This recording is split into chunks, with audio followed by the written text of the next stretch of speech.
I have to say I was really looking forward to speaking with you because you were the leading negotiator last year, helping to bring 40+% Cambodian tariffs hit from the US down to roughly 19%. Today we are hearing 10% based on the forced labor 301 component, but the access capacity part, that one is still a question mark.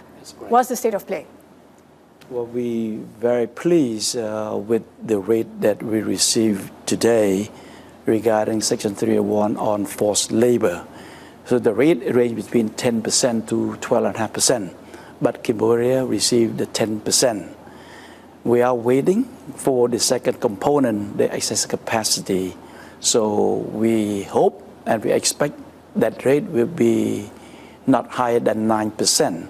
So the two components, the forced labor and excess capacity, add up to around 90% or less than 90% as what we agree on the agreement on reciprocal trade with the United States, which Cambodia was the first country in the world to sign the ART with the US on the 26th October of last year, when President Trump witnessed the signing of peace accord between Cambodia and Thailand in Kuala Lumpur. Right after that, he signed the ART with our Prime Minister. So you hope, but how confident are you that the excess capacity component will eventually be less than 9%, and how much less do you think? I expect that we will not be more than 9% because US will honor. But is it 2%, 3%, or something like 8%? I would probably range, close to the 9%. Okay. Because we want USTR want us to have the rate in the same landing zone within our competitor in ASEAN, and that is a commitment. USTR committed to honor what they signed with us, and we are committed to honor what we signed with the United States. Okay. Right. What about what the US has been asking for in return? I mean, I spoke to the Commerce Minister earlier. There are some, things that the US is asking for in return for these exemptions. What more can you share with us on this? Well, first, we zero out all the tariff for the imports from the US to Cambodia. To the certain commitment, country-specific commitment that we agree with the United States. For example, on environment. So we have to enforce our law on the environment to ensure that there's not illegal logging and so on and so forth. We committed to reduce or to eliminate the non-tariff barrier. For example, SPS, sanitary, phytosanitary, if the products are approved by U.S. agency, U.S. SDA, or FDA, we don't have to redo the testing. If the drug is being approved by FDA, we do not have to redo testing in Cambodia. What about what it is asking Cambodia to do in terms of imports of raw materials? Is that something that is on the cards as well?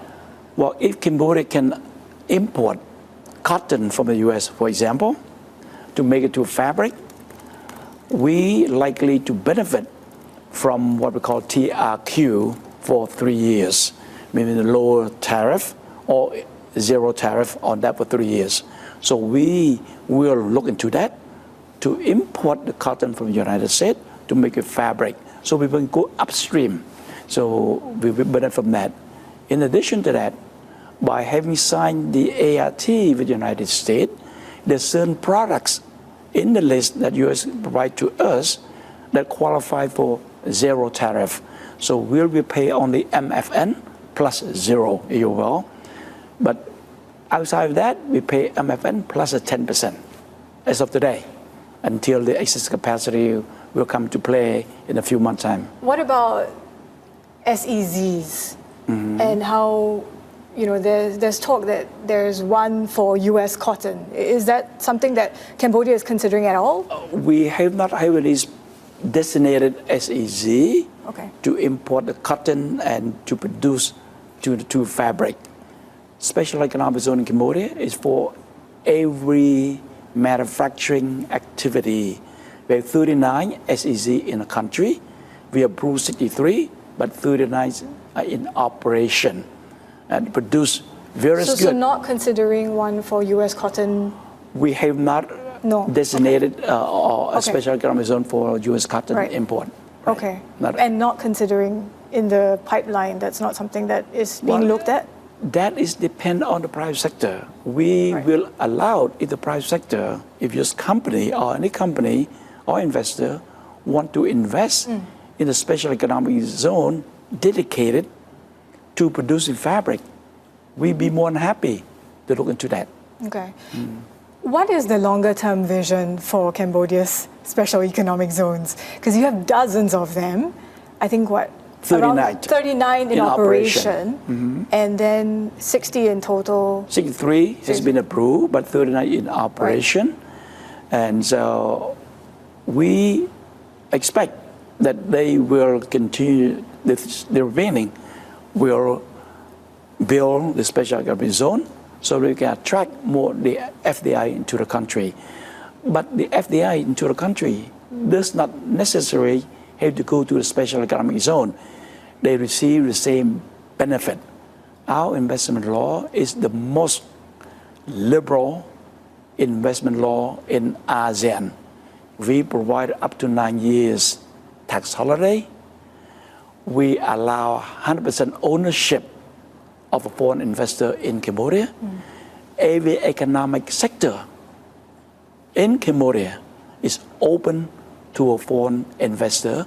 There's no exchange control in Cambodia. That is very attractive, I have to say.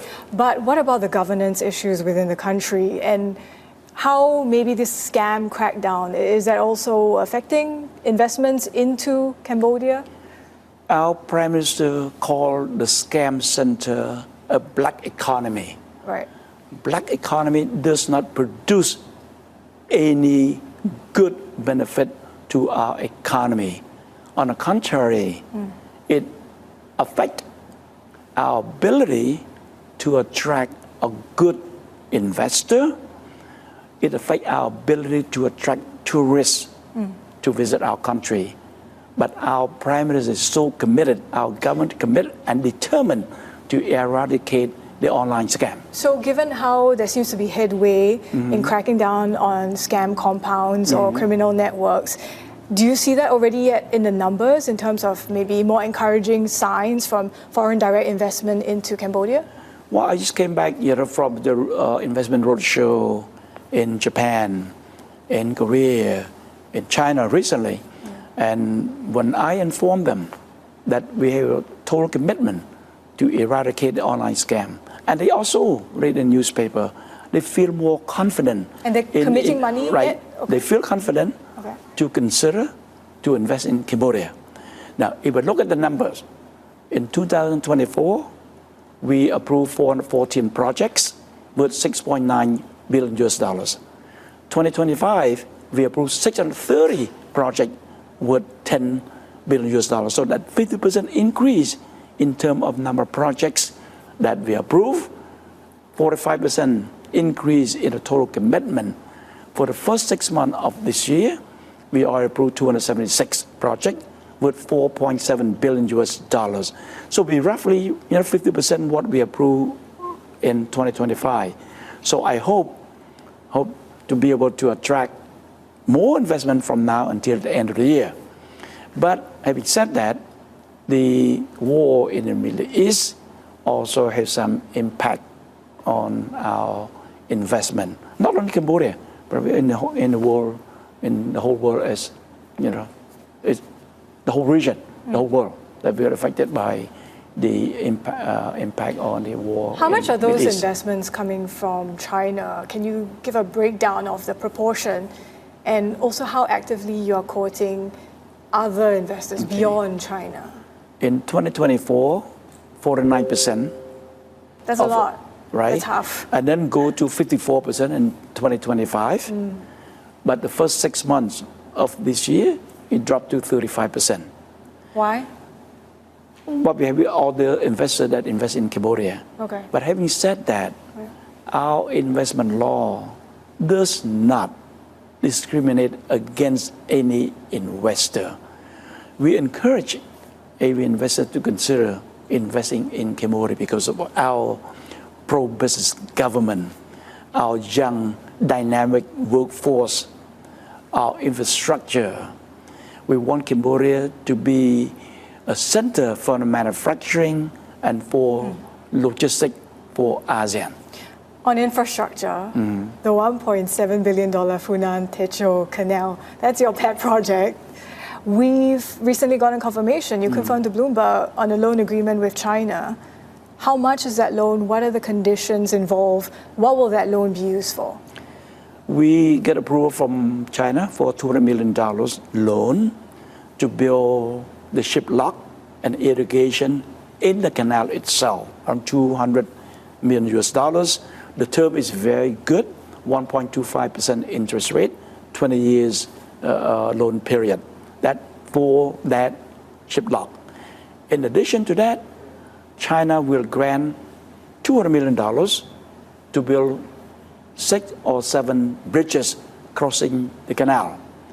In addition to that, the syndicate loan in China will provide up close to $1 billion to the concessionaire to build the canal. And this canal is a game changer for the inland waterway transport in Cambodia. We'd like to shift from a land transport to the inland waterway transport in order to reduce road damage, road accident, also reduce the shipping cost, the time, and reduce CO2 into the environment because of the canal. Is it going to be a game changer for Vietnam, though? Because there are concerns that with this canal, it could bypass Vietnam's ports and waterways. Is that something that you've had discussions with Vietnam about? It's not necessarily correct because the some shipments still go to Vietnam. Some go through our Siem port. So what we do is to make the environment where Cambodia can grow, make the pie bigger. So everybody can benefit from that pie. So to the extent that you're not worried with the building of this canal, that it could in some way undercut the economic or even the security relationship that you have with Not the at neighbor? all. On the contrary, is to expand the cooperation between our neighboring country. Okay. Talk to us as well about the longer-term vision when it comes to attracting investments. I mean, you talk about these near-term challenges. Okay. We had the vision of becoming the high-income country by 2050. So with that, we need to diversify our economy to electronic, to automotive industry, food processing industry, to shift away from labor-intensive industry. That what is our vision.